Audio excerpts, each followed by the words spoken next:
Hello VGamer fans, this is King Tomto here to talk about Time Crisis, the arcade.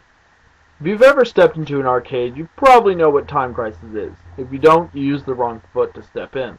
So, diving right in here, Time Crisis was one of the very first games to use the duck pedal, which allows you to come out of cover and shoot the bad guys for more time.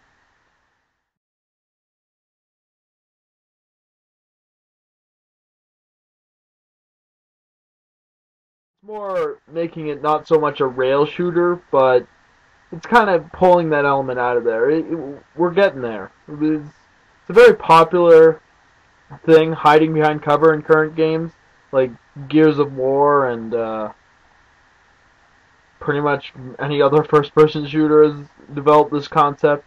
So it was really like setting the stones for things to come, which already tells you that Time Crisis is going to be kick-ass. I played it on the machine where it actually had a ducking piece, so that was kind of cool.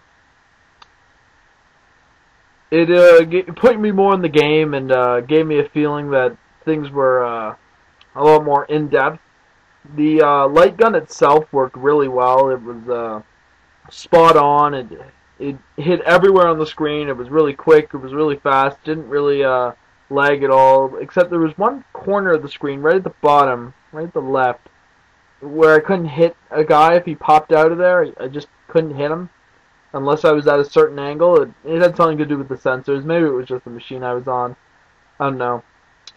But the basic story behind Time Crisis is you're this guy who who's going after a princess, which goes as far back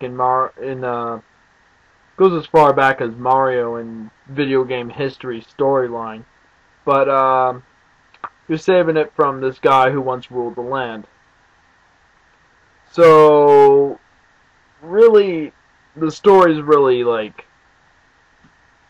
very, very linear. You're just going after this princess girl, and you have to get away before sunset. So that's where the timing element comes in. And so, since they gave you the ducking element, they have to make the timing element a bitch. And this really puts you on the wire. You've got to get this down. You gotta hit everyone. Most of the time, you can hit everyone on screen in one load of a bullet, and to reload, you have to duck. So that gives you incentive to duck. You can't just stay up the whole time firing. You gotta reload, or else you're just shooting blanks. And yeah, so Time Crisis. If you ever get a chance, play the crap out of this.